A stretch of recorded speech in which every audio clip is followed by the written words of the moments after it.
following is a Comfortably Zoned Radio Network production. Well, as I said, was it ho, ho, ho, you filthy animal? Was that the quote, Fletch? No, I think it's close to that. Okay. Or Merry Christmas, you filthy animal. One of those two. Merry Christmas. Okay, Merry Christmas. Maybe in a Christmas story it was ho, ho, ho. Maybe that's where I'm thinking the ho from. You never want to confuse your hose. It's a law you should live by. Amen, brother. But Merry Christmas. Our Christmas show. Our Christmas show sans Gary, who had another engagement tonight. So he told we were going to be bitter as hell. I think Gary was more concerned that we might bring someone in and he might get lolly-pipped. So I think he's enjoying his event, and I'm sure he's rooting for us here. I know he is. But we'll throw in a couple of bitter times for him in there. Okay. As we're going to talk about the election of Harold Baines and what it might mean, towards the future elections and the rat's nest it apparently is opened up among baseball aficionados countrywide. Harold Baines, not a guy I was particularly interested in as a Hall of Famer. Good player, 22 years. My problem with him was he was only listed in MVP votes in 4 times in a 22-year period. Not bad for a good player, but not exactly something you look for with a Hall of Famer. 6 All-Star games in 22 years, again, not real impressive. An average season for Harold Baines consisted of, let me take a look here. An average season for him was, 93 RBIs, 22 homers. Again, a good player. 289 average. I don't necessarily knock him for being a DH, but on the other end, if I have close people like Dave Parker, who has almost very similar stats to him, except Parker for a 5-6 year period was considered among the best in the game. He had won an MVP vote 4 times. He was in the top 3. 9 times he got votes, 6 times in the top 10. Certainly, I think is more of a candidate for the Hall of Fame. But that's what this has opened up. This has opened up an argument now, a serious argument for these players we've been talking about all our lives, who we knew deep down had no chance of ever making a Hall of Fame. But you certainly look down. There was a nice article in the Ringer that basically compared the current Hall of Fame to the Hall of Baines, and guys that might be if you look at the secondary stats, the JAWS, the WAR. They say that Baines has brought it down to considering Chris Hoyles and Ray Durham and Billy Nash and Riggs Stevenson, none of which I would agree with would be close to Hall of Famers. But in our mind, it makes legitimate arguments for Al Oliver. It makes legitimate arguments now for Dave Parker and Ted Simmons and guys who have been on the edge for years with not much a hope of making it. Because I tend to agree. I think Harold Baines was not as good as the people I just mentioned. Fletch. Well, to me, this signals that DHs and closers are going to get a closer look. Baines is in, is Edgar Martinez far behind, but, let's talk about Baines. You mentioned that article in the Ringer, and, it's right on. Think about, here's Baines became eligible for the Hall, I think, in 2007. And even those first few years, he got just over 5% of the baseball writers' ballots, barely clearing that minimum required to remain eligible. He was on there for like 4 years, and then he dropped off. Right. The writers said he was not Hall of Fame material. He bypassed that whole approval and slipped in the side door because, frankly, it was cronyism and sentimentality. There's no mystery about how it happened. The committee's made up mostly of players' executives, many of whom the members are professionally and personally linked to the players whose candidacies they're considering. In the Today's Game committee, they include the elected Baines. They had Tony La Russa, who was his manager, Jerry Reinsdorf, who signed most of his paychecks, and then Pat Gillick, who was the GM for the Orioles when Baines was there. So they weren't under any kind of obligation to recuse themselves because of those connections. But before I criticize the work of that committee completely, they did get some of these right. I mean, they brought in Archie Vaughn, they brought in Johnny Mize, they brought in Alan Trammell, but fellas, you got to say they shit the bed on this one with electing Baines. I agree 100%. During his career, he was never regarded as one of the best players in baseball. He only finished in the top 10 in the MVP voting twice and never higher than ninth. What he had, the Cooperstown thing he had was his longevity, I think you could have made a better case for him if he would have gotten maybe another 130 hits or so and then been in the 3,000 club. Then you almost have to put him in. But, if you look at the people who have more than 11,000 plate appearances, okay, there's 37 of them. Right. All but 10 are Hall of Famers. Of those 10, 5 haven't been eligible yet for induction. 2 are excluded for, steroid-related reasons, and then 1 is just banned from baseball. That's Pete Rose. So that leaves just 2 guys who aren't in when you look at that, and that's Rusty Staub and Omar Vizquel. And Dave, I take both of them over Baines. I would agree with you. I thought this was cronyism at its worst. I don't understand how you can consider him for a Hall of Fame. And just the year before you turn down, and again, I'm not saying, I know Dave Parker is a guy on the edge. But he was a complete ball player. He had speed, he had power, he played great defense. He was the best player in the league, as you said.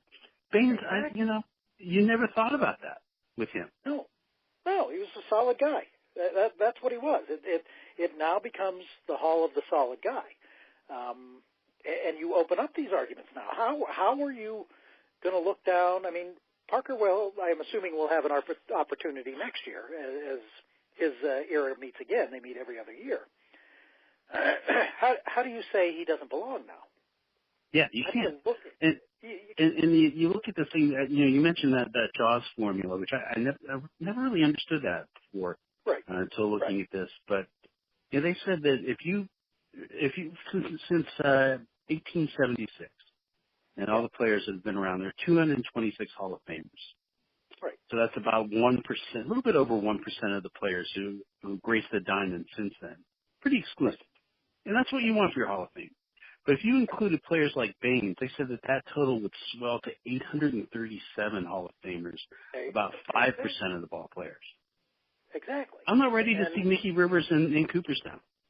No. He's a guy who would range around the same area. And nor should you. And to me, I mean, while I like the way football conducts its votes, on the other end, they let in, because they have a requirement of how many they have to let in, you get this every year. And that's the one thing I always loved about baseball, was it was reserved for the best of the best. And you have taken that down a level with this election. I mean, yes, you can say in the 40s and 50s there was cronyism, and there was, but they stopped it. They readjusted it so this would not happen. Right. I mean, we can go over arguments against Lee Smith, who I didn't think should be in every year because I didn't think he was that special. I thought he was a very good reliever who pitched a long time. But there was a year that he got 50% of the vote. Yeah, 50% of the vote one year. That's not 5%. Right. Oh, no. I mean, this guy loses. I mean, if you look at a Hall of Famer, I like looking at what their contemporaries said about him. And, I mean, to me, you topped out at 6.1% in the Hall of Fame vote, and you only were given votes in 4 MVP races in 22 years, and as you said, finishing 9th at the best. To me, that says your contemporaries don't think you're a Hall of Famer. right, in any way, shape, and form. And I know why he's in. I know it's those three guys were convincing at least 9 other guys that he should be there. But let me frame it this way, though, Dave. Think about this. Think about the early years of interleague play when it was new and an exciting thing. A chance to see in person stars from the American League. You'd eagerly await to hear who the Pirates would play in the upcoming season. Can you imagine yourself saying, "Geez, I hope they host the White Sox so I can see Harold Baines play"? Not me. Exactly. Not me either. The only two White Sox I've ever said that about were Dick Allen and Bill Melton. And I put them in before I put Harold Baines in. I would definitely put in Dick Allen before. Yeah, absolutely. I mean, not really Bill Melton, but I have his shirt, so. Oh, Bill Melton was a hell of a slugger. Couple home run crowns. And he wore the red. You gotta love the red. But I would put in Dick Allen. Dick Allen should be in a serious conversation for the Hall of Fame, and he never is. And Dave Parker should be in a serious conversation. Hell, Al Oliver is more qualified than Harold Baines. Yes. Bill James thought Al would be in the 90s, and he wrote a book, Whatever Happened to the Hall of Fame in the 90s, and thought Al Oliver would be a sure shot, which, again, should be more seriously considered than he is. But and I'd throw in Dale Murphy there, too, and then Tony Oliva. Tony Oliva, definitely. And Minnie Minoso, who, had a wonderful career in the Negro Leagues as well as the majors, and never gets proper consideration because of that. But you know what? I do see one benefit from it. What's that? We won't have to hear anymore how Bill Mazeroski is the weakest choice for the Hall of Fame. Because given the choice, I would take Maz over Baines for my team any day. Absolutely. And again, and maybe it's the Pittsburgher in me spitting out, but anytime you have a guy who is the best defensive player in the history of the game at such an important position over a long period of time, I shoot right back with that. And the fact his offensive numbers are underrated a little bit because Bill led all second basemen in the 1960s in hits, in homers, and that's while playing in Forbes Field. Right. So, they're not Hall of Fame numbers, but, he's the best defensive second baseman in the game's history, and that's why Ozzie Smith's not in for his offense. No, he's not. No. So, although he did turn himself into a decent offensive player toward the end of his career. He was, absolutely. Absolutely. I certainly think he was. Not that you should factor this into a Hall of Fame, but I also thought if Mazeroski played his career in Three River Stadium, he would be very up there in all-time home runs and all-time RBIs and such in second in baseball history.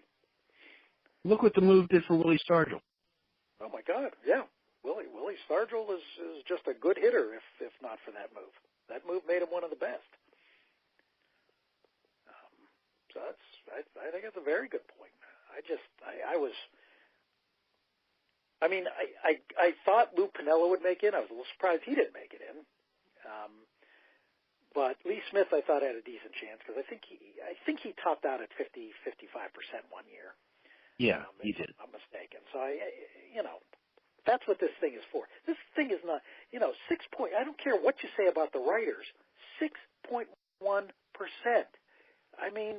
They don't all have an agenda. And this was a good guy from all intents and purposes. Yeah. It's not like he was penalized for being, rough with the press or that he was, no one has ever said anything bad about him as a person, ever. No. Everybody talked about him being a good teammate. That's great. But is that Hall of Fame worthy? I don't think so. No, not in any way, stretch, or imagination that's Hall of Fame worthy. Now, I think Gary was, I don't know this is a fact, but I think he was going to argue the opposite here. I think he was, too. I think that he doesn't think the writers are all that strong in their opinions. Yeah, and in a lot of things, if you're holding a prejudice about something and not purely talking about their game, the Parkers, the Olivers, the Bonds, the Clemens, I agree with that, but 6.1%. I mean, that's not a prejudicial thing. That's you aren't a Hall of Famer. Very good player, not a Hall of Famer. I just, for the life of me, I mean, again, understand why it happened. Can't understand how they let it happen. That's right. I mean, that's just ridiculous. This was pegged from the moment they announced that committee that this would happen. And how are you going to argue now? You have opened up Pandora's box, which is why, no, I mean, why I love on the other hand, I've never been a fan of the years where they didn't induct anyone. I thought that was a bad move. No. Yeah. I would agree with you. But I think there are enough better, more deserving players. I mean, to go in there, I mean, say what you want with all the steroids stuff. Yeah. But you can't tell me that before he was even considered to be on steroids that Barry Bonds wasn't eligible for a Hall of Fame. Yeah. He was a Hall of Fame player at that point. So, I mean, it's just, it's going to be a lot of interesting discussions moving forward as to what is a Hall of Famer and what isn't a Hall of Famer. And you got to drop the steroid thing now because, you're making a decision what level of steroid abuse there was. Piazza was mentioned. Yeah. I mean, Rodriguez was mentioned. Right. You let them in. And I'm not saying Frank Thomas or Griffey did steroids, but you know what? How the hell do you know? How do you know they didn't do it? Well, and then you've got a slippery slope, And how do you know that the pitchers they were facing were? Exactly. I mean, if you believe what you say, the high percentage of people were on PEDs at the time. Nobody was being checked for it. I mean, I think it's egregious you put Selig in to begin with, but much less after he's the one that turned the blind eye to it so it could happen. I mean, so, and again, you've heard me whine the opposite for how many years, but I know. It's wrong now. It's just wrong. You're putting these guys in. And that's where the writers are wrong. You have no idea who the hell was on steroids and who wasn't. Well, they were complicit in it as well. Yeah. Yes, exactly. I remember when they saw the Andro in McGuire's locker the year of the 70 homers, and they just kind of left it pass. So, yeah, I mean, you knew what was going on. Yeah.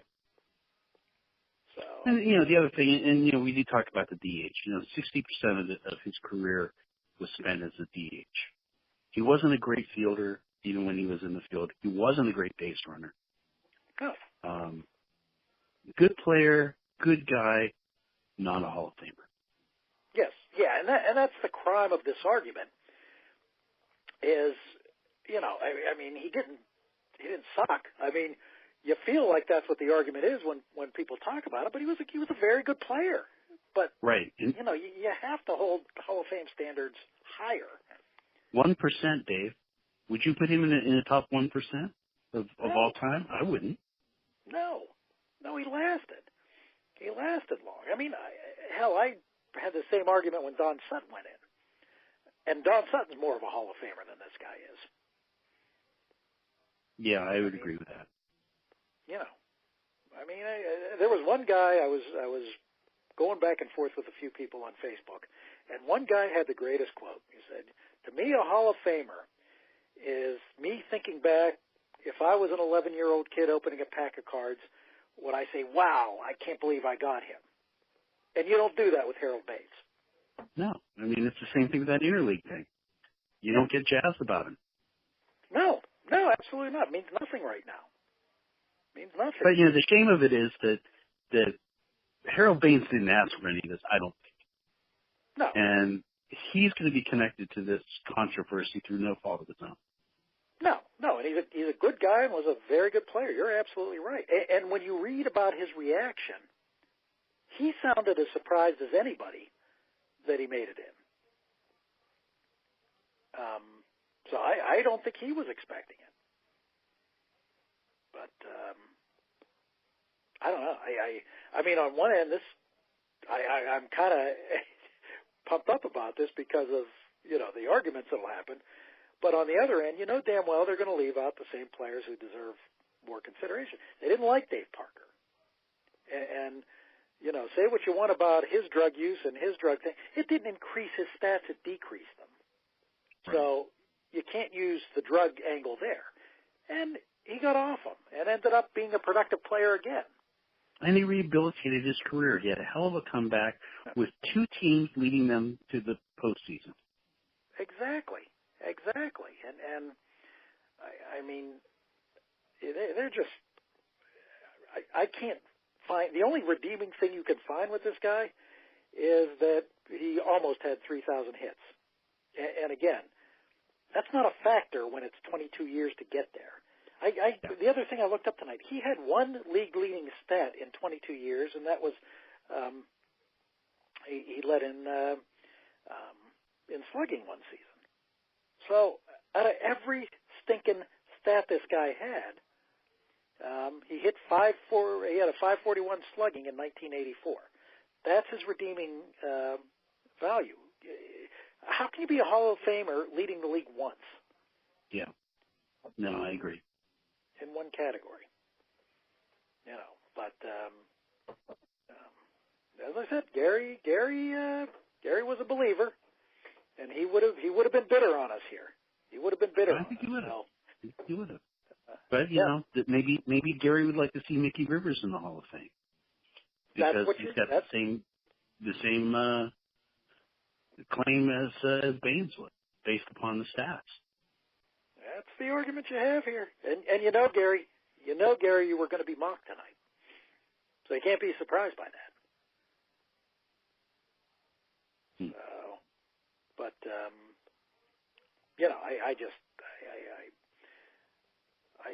I'm going to choose to go the positive route that you did. That maybe this opens the door for guys like Oliver and Parker. It has to. It has to. How do you not consider these guys seriously now? And if Parker's getting in, I hope the hell they don't wait till this disease gets the best of them. Yeah. And that would be a crock of shit if they, hold out their bitterness, because that's all it is. That's all it is. I don't care what anybody says. That's all it is. He was pissy towards the media guys, and people say, well, this isn't the media, it's the committee. You need every single guy in the media to vote for you. Yeah. And if they don't, if none of them do, that means you've got to be perfect. And you're never going to be perfect in a committee like this because you're talking flawed candidates to begin with. Right. So, and, you mentioned Parker getting in before it's too late. The one that still sticks in my craw is the fact that Marvin Miller wasn't in before he died. Why? And again, that's a prejudice from the executives. Damn well that's where his negative is coming from. I agree with you. He changed the game more than any other front office person changed the game. I'm not a big guy in putting front office people in, but if you're going to put him in, you have to put in Marvin Miller. He changed sports, not just baseball. He changed sports. And the joke of it is that Bud Selig is put in before Marvin Miller.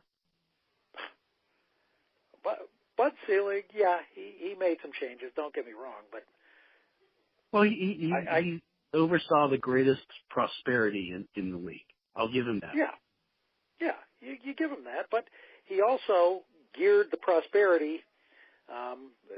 People can talk about the parity, only one repeat, which is bullshit. Everything he did was geared towards making big markets better. Yes. You can argue that that's why the prosperity came, but on the other end, it's such a wide gap.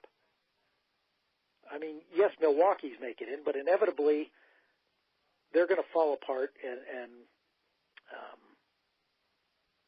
go back down again because they can't maintain. They can't maintain that level. 11 teams they showed on, and they were talking about this as a positive because last year it was 14 teams. 11 teams are basically throwing it in this year so they can rebuild. That's a crime. It's almost half your league. It is a crime. Yeah. And MLB Network is talking as a positive. Oh. Yeah, it makes it tough to be a Pirates fan, man. It does. It does. And I mean, you know at best, it's going to be a rare time that we get 2013 to 15. Yeah. Last year is basically what we can hope for. Yep. But, luckily, we've had the Pittsburgh Steelers on the polar opposite, and the NFL showing sports how to be competitive. But last week, my friend, as we were both thinking this was going to be an embarrassing loss. I was wrong. I was wrong too. I mean, I thought 24 years of success were about to fall, and this team was about to get old and out. I mean, how do you complain about Mike Tomlin as a bad coach? That was a hell of a coaching job. And, here's the thing that I think that Steelers fans need to stop and take a breath about. This league is set up in a way that the Steelers should not happen, the type of success that they're having. Everything is against that happening. Yeah. So the Steelers, the Patriots, two phenomenal organizations.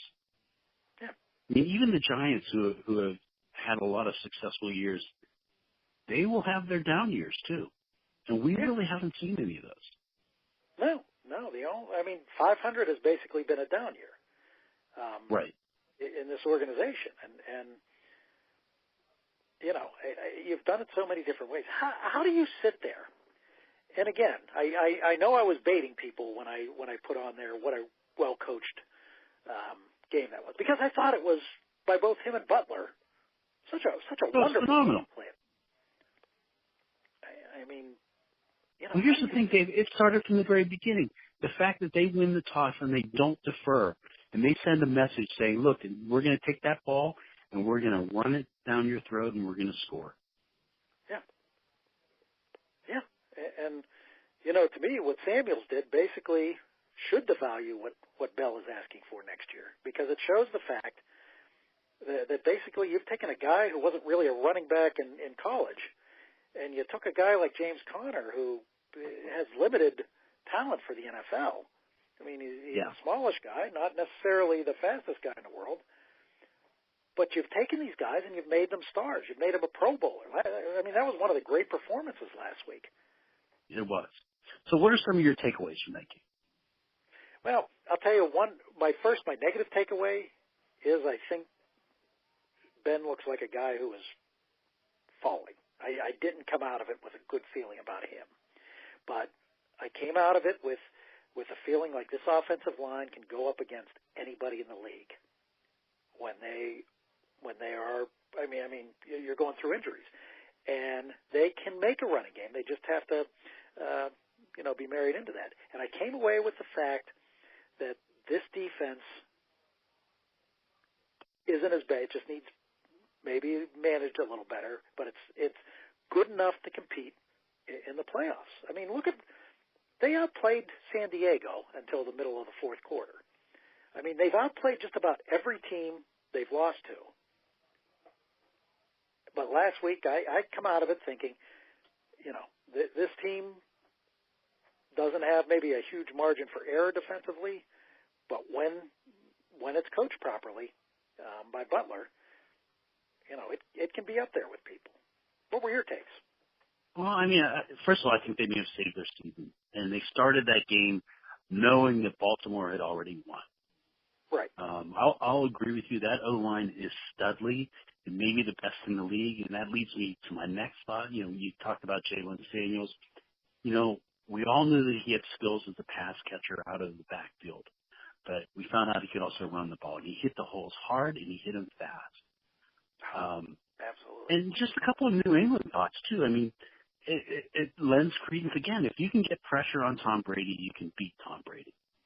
And New England is vulnerable on the road. If you face them at Gillette Stadium in the playoffs, you're probably not going to win.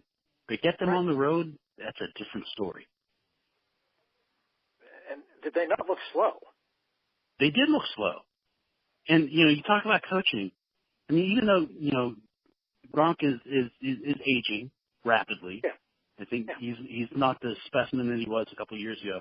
But still, Tomlin took him out of the game. They always talk about how Belichick will take one of your key weapons and just take it out of your game. You're gone.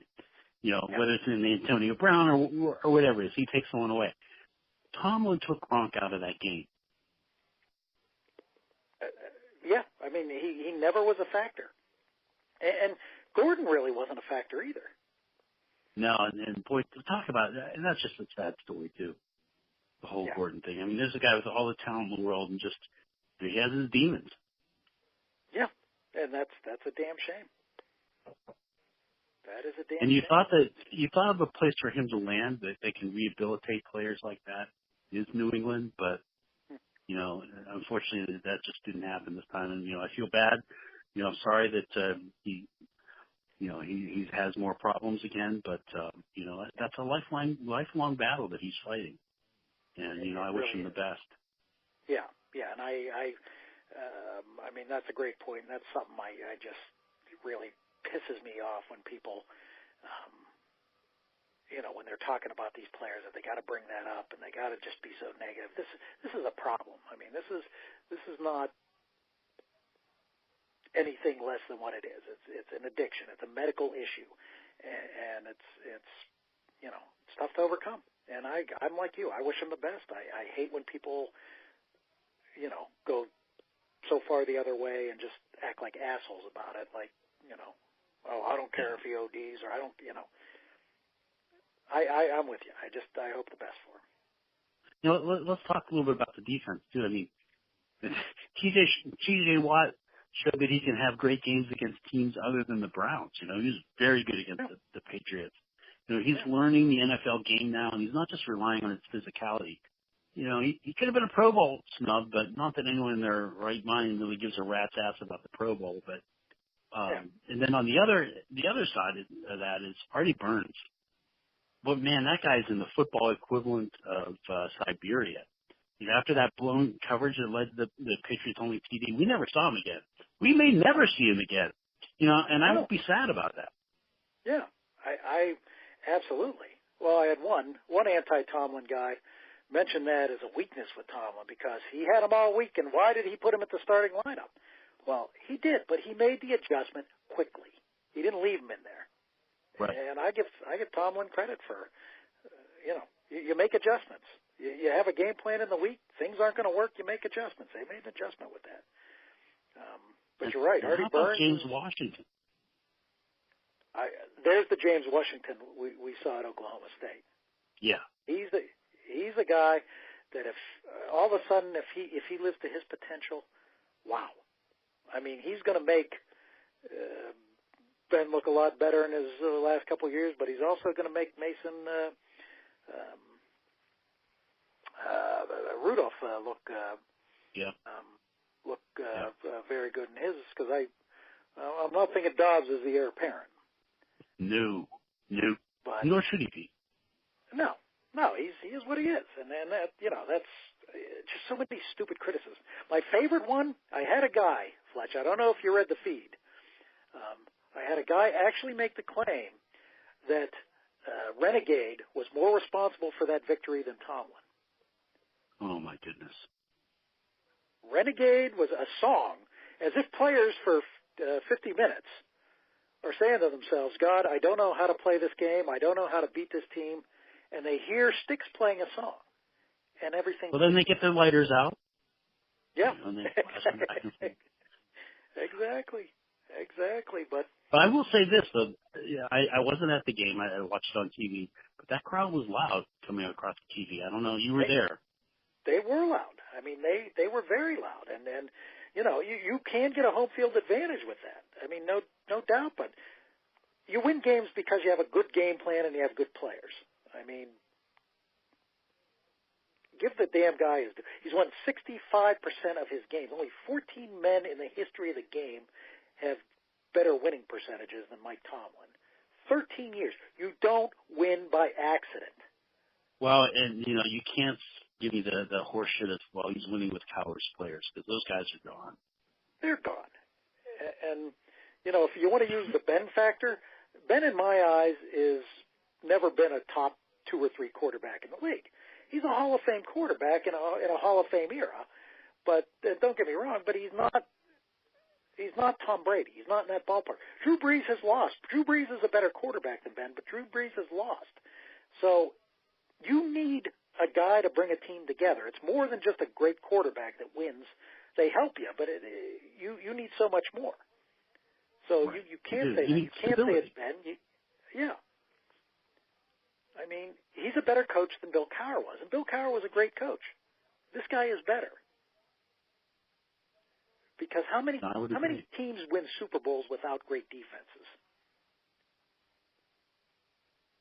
Well, speaking of the defense, again, I mean, it was nice to see Joe Hayden finally get an interception. And I don't mean to demean him, his accomplishments this year by saying that. I mean, but look at that matchup against the Patriots last year. Not having Hayden was huge. I think it's a big reason they lost that game.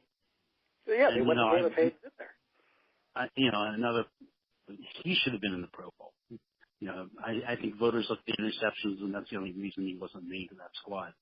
But all year he's been effective in coverage. Against the Patriots, he was more than effective. He had like 12 tackles and also had 2 passes defended and that huge interception that stalled that Patriots drive late. I mean, he was a beast. Yeah, he played. He was along with Samuels. He was the MVP. I would agree with you. And I'm going to throw one thing out there that's going to seem counterintuitive. And I think for the first time in a while, the offense was extremely balanced. Despite they only scored 17 points, mind you, but I think they're more dangerous than before because of that balance. You had 9 players who either caught a pass or had a carry in the game. And that includes 8 different guys, catching the football. When you could spread the football around like this, even the best game plan, you can't counter that. And, you got to give Ben some credit for that, and mostly his offensive line. I mean, they gave him the time to go through his reads and his progressions and take advantage of those matchups. Now, he wasn't accurate all the time, but he was able to spread that ball around. And how do we mentioned Belichick and taking someone out. How do you do that with this team? Yeah. I mean, nobody saw the Samuels thing coming. But again, no. When this offensive line is, and I don't mean to take away from him, the kid made some reads, the kid bust through the hole, and you know what? He cut against the grain. And when was the last time we've seen somebody do that? So, and the other thing that I think that we need to give some kudos to are your 2 wide receivers out there. There were some plays that Antonio Brown and Juju were putting some serious bodies on people down the field to spring him. Yeah. I very, very unselfish. And I mean, you go back to that. Even, I mean, that was his game, was to take Brown and Schuster out of it. They made some nice damn catches in heavy coverage in the clutch, especially Schuster. I mean, and if this is the Washington we're going to see, that's downright scary. That opens that window up a little bit. And you have 2 tight ends that can catch passes. Right. And you got a guy coming out of the backfield. Yeah. I mean, how do you stop that? This is if they keep the focus. Again, who do you look at that they've lost to? I mean, after going way down to Kansas City, they outplayed them the last 3 quarters of the game. I thought they were a better team than San Diego, but of course, you play pissant defense in the second half. Maybe you needed to be more aggressive instead of trying to, stave off an oncoming team. But you also had a bad interception. Yeah. Sort of. Yeah, and you had the bad interception, and I believe, didn't they fumble a ball out of the end zone? Right. Yeah. I mean, you had turnovers. I mean, you had 2 games you lost because of turnovers. One game you lost and 1 game you tied. Yeah. Those games with the amount of turnovers shouldn't have been close. Right. I think the only game that they really got the snot beaten out of them was that first Baltimore game. Yes, I would agree with you. That was a game that they truly were outplayed in every facet of the game, and they deserved that loss big time. Right. And I was actually more worried about this team after that game than in this three-game slide. Because these were three games they should have won. And you're right, that was a game they shouldn't have. But the fun thing about this year is literally anybody can be in the Super Bowl. There are no more favorites in the Super Bowl. No. It's going to be who gets hot at the right time and who draws a favorable matchup. And again, if New England isn't at home in the playoffs, they're not a factor. I would agree. I think you got to worry about the Los Angeles Chargers, and you got to look at them. Right. They're a dangerous team. They are a dangerous team, but they're a beatable team. They're not a. I mean, there are sure shot teams looking through this, and on both leagues. I don't think New Orleans is a great team. I think they can be beaten. We'll find out this week. I think they're another team that you don't want to face them at home. Yeah. Breeze has 20 touchdowns and 1 interception at home this year. I mean, that's 78% completion. So we'll see what they can do against this team because they need this win more than anything. Yeah. Although, Dave, I'm going to tell you in a few minutes that it doesn't matter. All right. I look forward to that. But before we get there, let me ask you: do you start Connor this week? No. I would agree with you. I don't. I think you give him another week to heal up a little bit, and even if you, here's the thing: it's going to be difficult. You're going to need to give both of them some work. Yeah. But you always hear running backs say they need to touch the ball a certain amount of times to get in some sort of rhythm. Right. But I think that that Connor is a good player. I mean, but I think that Samuels, by what he did this week, earns a look. Yeah, I would agree with you. I just, I mean, there's so much good you feel about this team, but if they don't win this week and somehow Baltimore wins in Los Angeles, I mean, you're both playing bum teams at the end of the year. Well, Cleveland not as bum team. I think that's who Baltimore ends with. Yeah. But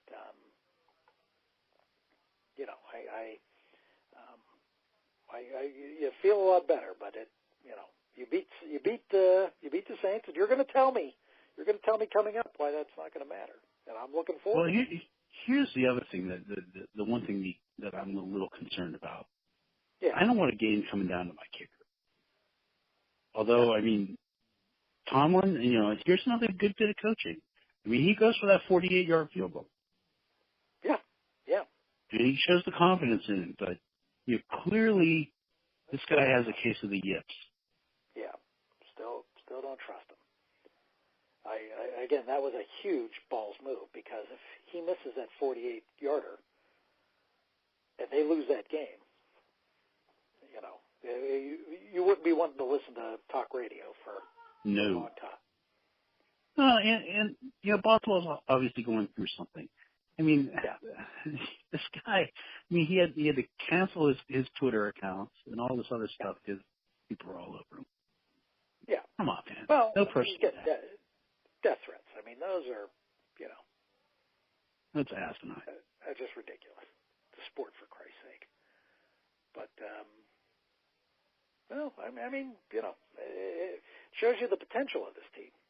It definitely. Well, here's the thing: they can line up against any team in the NFL. Yeah, I would agree with you. So would your big event of the week be this? Well, going beyond that obvious Steelers pick, I guess my story of the week was the game that the Pirates are playing this offseason. They made sure to float the idea that they were interested in Troy Tulowitzki, which is absolute garbage. Not that I would be against it. I mean, I think he would be a fine signing. Even at this stage in his career, I think he'd represent, an upgrade to the lack of bona fide infielders on the club.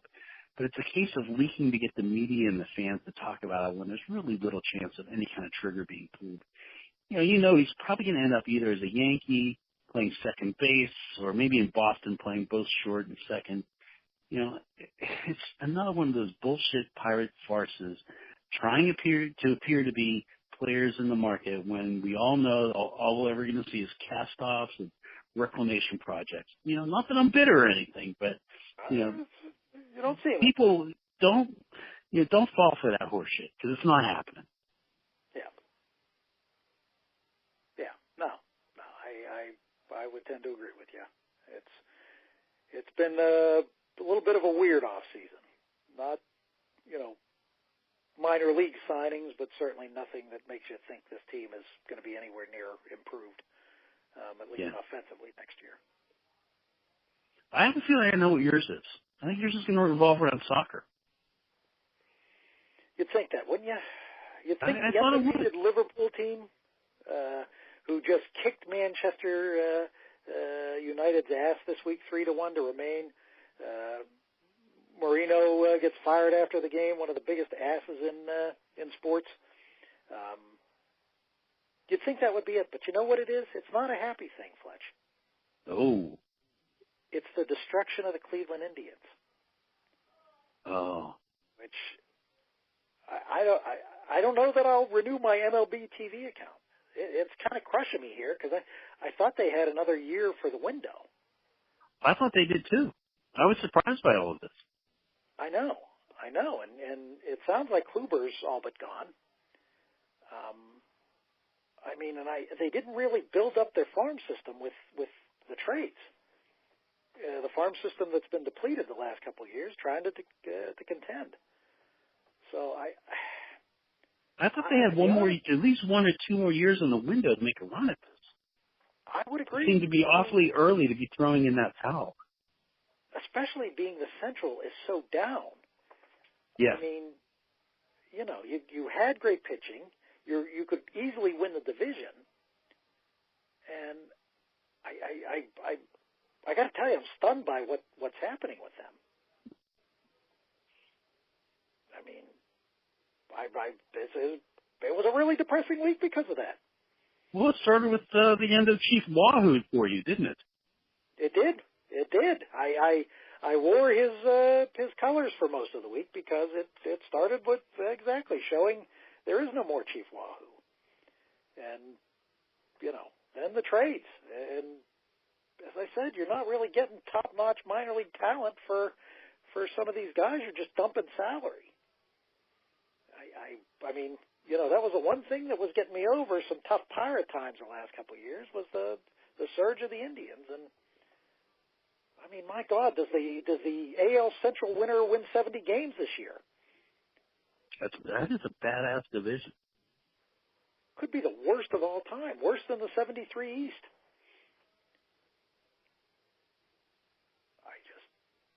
For the life of me, I don't know. But you're right on the other end. The Liverpools did that. They were looking like they weren't going to make the final 16 in the Champions League, and they have a nice surprising victory over Napoli and get there. And boy, that would be sweet to win it because that you just want to hear me sing. That's all. I want to hear you sing loud, and it's the one league that I've seen where actually winning the league, not a playoff, not a thing, is the most impressive thing that happens. There's no playoff in there. So if they win the league, that's it. That's the highest honor in England is to do that. And you will be singing on these airwaves. I better practice. I better learn the words. I better pull out some Jerry and the Pacemakers. Which is the best version, by the way. You were right. It is the best version. You sent me that. You were like pretty much on spot there. You were on spot, my friend. A very underrated British invasion band. They're now on my radar. What did you think of that game last night? That Duquesne game. Did you see the end of that? I just saw the clips afterwards. Oh, I thought he was going to have a hemorrhage. Well, And he should have. He should have. The guy was in defensive position before the Penn State player drove. Wasn't even close. And the Penn State player had just pushed the other Duquesne defender away. So not only do you get that, and that would have put Duquesne on the foul line at the other end. Not only do you get that, but then he says one thing, turns around, and in that situation, you don't slap him with a tee. He didn't come at you. No. Yeah, referees should not decide a game. No. And he admitted at the end he figured the game was over at that point, so that's why he went after him. I agree with you. Your referee cannot. That to me, that's a fireable performance there at the end. There's something else that irked me in college basketball. What's that? Roy Williams getting an 8-year extension. Isn't he like 80 already? What? And he runs a dirty-ass program. The dirtiest in the league, or in the country. Although apparently the trick is you have to offer the bogus courses to people who are not athletes, so you don't get in trouble. Wow. The reason the NCAA didn't go after them for that. Oh, it's a hugely dirty program. They don't care. Nothing gives me greater pleasure than to see them lose. And I love it, especially when Duke beats them. Absolutely. So that's just like the ultimate FU to them. Absolutely. It is a scum program. I agree with you 150%. But I mean, basically, he's going to be running this team at 80. Well, it's going to be like, look at Jim Boeheim, too. I mean, it was nice to see that Buffalo team kick the shit out of them, too. I mean, I used to be a Syracuse fan. I was a big Syracuse fan in the 80s and 90s. I love Pearl Washington. I love those teams. Yeah. But Boeheim is a cheat. And he is going to stay there until he dies. And I think that it's that whole thing, it was like a Paterno. They saw what happened with Bear Bryant. Right. When he quit, within a month he was dead, and they all feared that. They all fear that, exactly. But that's not the university's responsibility, and you end up screwing your program when you let these guys go that far into it. But I loved in the interview that the coach from Buffalo, who was actually they talked about him as a potential person with Pitt before Pitt made his hire, basically said that he wasn't surprised because, you know what, Buffalo had better players than Syracuse, and we should have beaten them. And, that's a pretty ballsy but true statement. Yeah, and they beat the hell out of them. I mean, not that I would have wanted Pitt to hire anybody, but the one they did, because I really think this guy is going to take them beyond what Dixon did. But I mean, you got to give this guy his due. He's a good coach. He is a good coach. Yeah, he's a damn good coach. Yep. What are you predicting this week? Well, here's my prediction, Dave. We talked about that game against the Saints this weekend. First, before you make your prediction, what is Jim Boeheim? What's that? What is Jim Boeheim? Oh, he's a busher. He is a busher. He's a smug, whiny busher. I remember interviewing him. I went to the Dukes played in a tournament at the Carrier Dome and flew up to cover it. And I just thought, even then, what a smug ass you are. Yeah. No, he is an ass. He is a busher. He is this week's Hostess Town Talk Bread busher. Oh. So. Gary's not a fan either, so Gary would have jumped in on this one. He would have jumped in. He would have been bitter as hell on this one. I'm trying to figure what would his big pick have been this week. Oh, I don't know. But Gary did a little hockey traveling, didn't he, this week? Didn't he road trip it? He saw the, who did, was it the Flyers play Fleury? I think so. The Vegases? So. Yeah, he was there.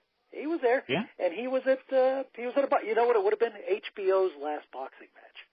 Oh, the end of an era. Yes. Oh, yes. That was an end of an era. That used to be the shit, man. If you were on HBO and Larry Merchant and Jim Lampley and George Foreman were doing your bout. Oh, Larry Merchant would get into the long and rambling question. Oh, he would. George Foreman, who could not criticize anybody, and Lampley, God, I loved him as a boxing guy. Yeah. Yeah, he'd jump all over it. I'm with you. That was a sad day. Hopefully the sport returns like Gary thinks it will. But man, you're right. Lampley was just a fun boxing announcer. Merchant, I love. He was, to me, he was along lines of Howard Cosell as a color man. Oh, absolutely, absolutely. Just controversial, entertaining as hell. Understand why people didn't like Cosell and Merchant, but to me, they are just two entertaining announcers who knew what the hell they were talking about. They were a master of language. They told great stories, and that's what you want your guys to do. That's a great point. Great point. But sorry to interrupt. Your prediction. Well, I don't think the game's going to matter on Sunday, and I'll tell you why. Because my prediction is Baltimore won't win again this season. Allowing the Steelers to back into the playoffs no matter what. I think the LA Chargers, despite never playing well at home, and by the way, when I said home, I'm using air quotes right now. You mean a 20,000-seat soccer stadium? Yeah, they're going to outlast them at the end, and Philip Rivers going to bring them back or something. And I think the Browns are going to knock them off the last game of the season. So, while the Steelers could potentially get blown out in New Orleans, it's just not going to matter, Dave. You just want to get an invite to the big dance, and then anything can happen. Absolutely. Absolutely, my friend.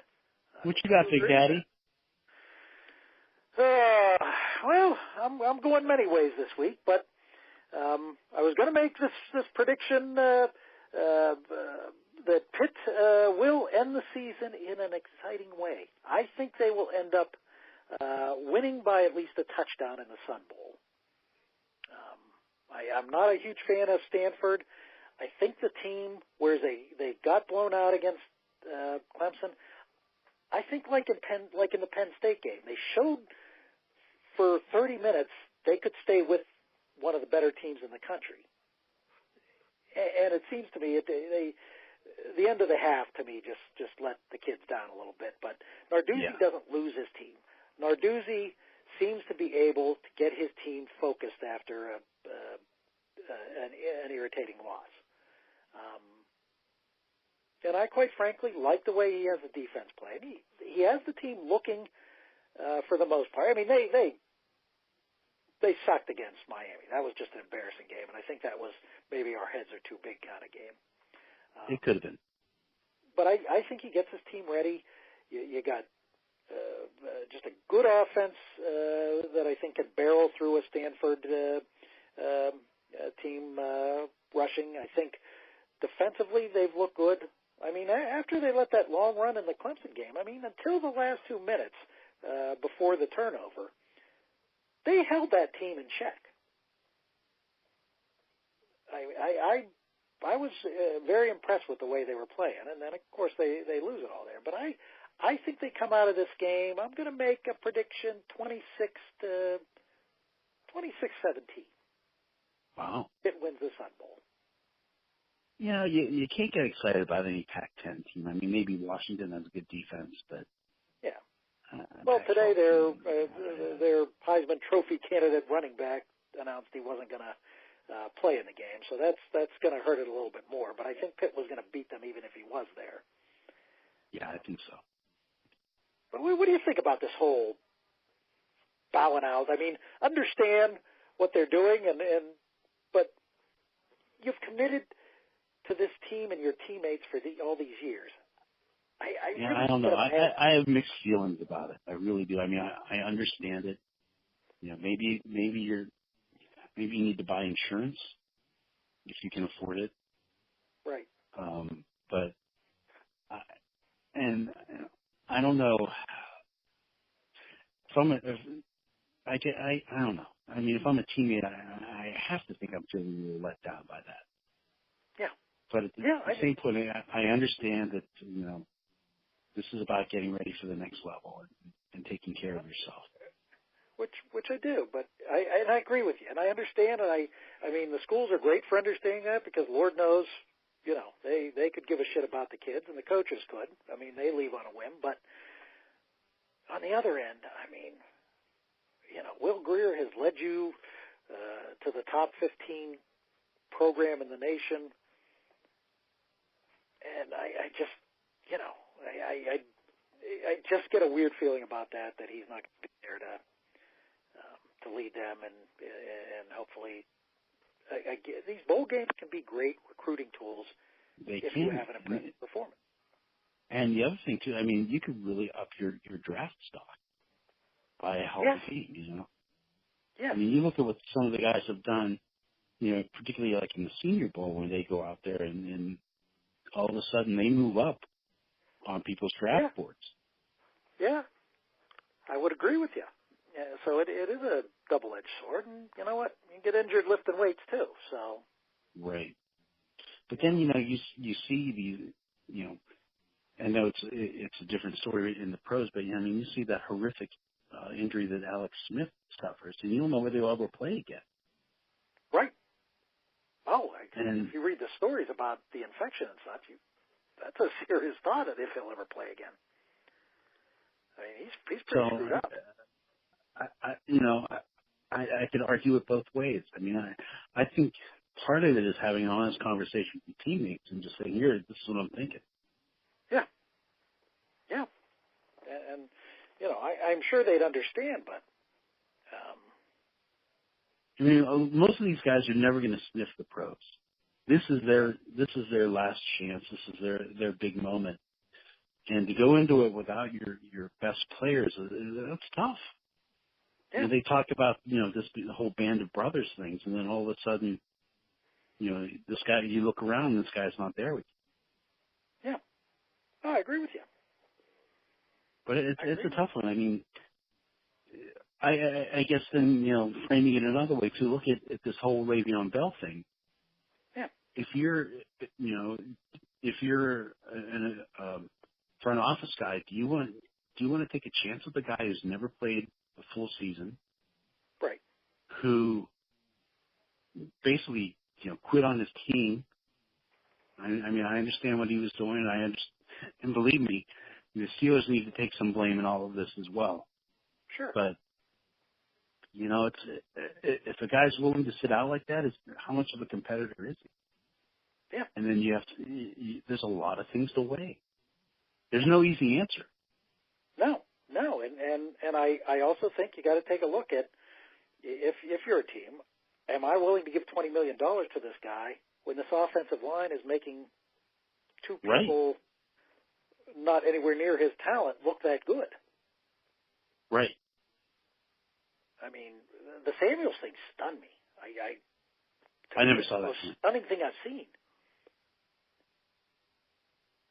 But I tell you what, like I said, he was hitting those holes fast and hard, and I mean, the way he was cutting against the grain. I mean, wow. Those cutback plays, New England didn't have a clue how to stop those. Right. Right. I agree with you. I just, you know, that to me was probably the most dumbfounding thing I've seen from this team in ages. I mean, you know, the kid was, I mean, he wasn't even considered a running back. He was considered a third down back. That's why he's on this team. Right. I mean, he doesn't have running back credentials. But wow, just wow. I don't know, man. What do you think they're going to do against the Saints? I don't know. I don't see it ending well, but I don't know. I didn't think they'd beat New England. No. And I'm with you. I mean, this team is undefeated at home, and Breeze is incredible at home. I tend to think the same as you. I don't think this team is going to survive. Is going to survive this game. So hopefully you're right, and hopefully Los Angeles does. If you run a balanced attack and you keep the ball and you keep it away from Breeze, maybe you got a shot. Yeah, you got a shot, exactly.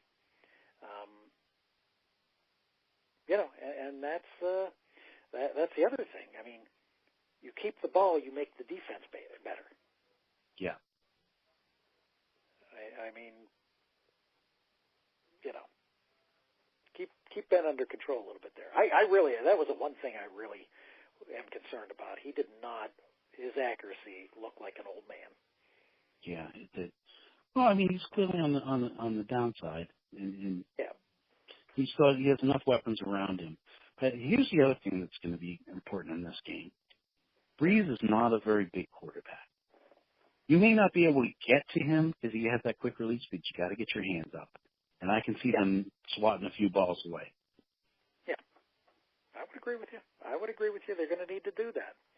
They're going to need to get in his face. I mean, even with Hayden playing well, this is not a great defensive backfield, and that's how you make it better, is by getting pressure on him. But, and Artie Burns, God bless Artie Burns. Will we see him again? We may not. Because do you want to keep paying that guy that kind of money to be a backup? You can't. I mean, I don't know what the hell happened to him, but because he didn't look bad his rookie year. He's got he didn't. Worse than. Yeah. So, well, here's the thing. The fact that William Gay was getting the playing time that he was getting was not a good sign. Right. And you can say the same about Sensabaugh. He's adequate, but he's not, by no stretch, a great defensive back. So I mean, he gets playing time because Artie Burns has just sucked. And he has the pedigree. This should not be happening. No, you're right. And hopefully they can fix it. I mean, you don't have confidence in them on the long term, but I mean, again, we said the same thing last year. You need to spend your off season making the defense better. You didn't do that last year. You didn't do that last year at all. So, but you know what? If somehow you come out with victories over, on the other end, with victories over New England and New Orleans, you can have no more confidence going into the playoffs. You know they're going to rip apart Cincinnati. Well, Cincinnati's going to self-destruct, Yeah. But, I mean, you come in, all of a sudden you're on a 3-game winning streak. I don't think the extra playoff game is a killer myself. But anything can happen, my friend. Anything can happen. It depends on who that matchup is, though. Yeah. It makes a difference. And if you get out of the first week and get some momentum going, Steelers become a dangerous team. Mm-hmm. So, anything can happen. But, anyways, my friend, I wish you a Merry Christmas. Yeah, to you and yours. I assume you're going for the fish extravaganza at Mom's this year again. Yeah, in fact, we're buying fish tomorrow, so outstanding. I'm all excited for it. Outstanding. Well, you have a great one out there, and we will see you post New Orleans, and I think that'll make for some interesting conversation there. Indeed it will. All right, buddy. All right. You take care. And I call this a wrap. Merry Christmas to Gary. Yeah. And he who is no busher. He is. He is not, my friend. All right, I'll catch you.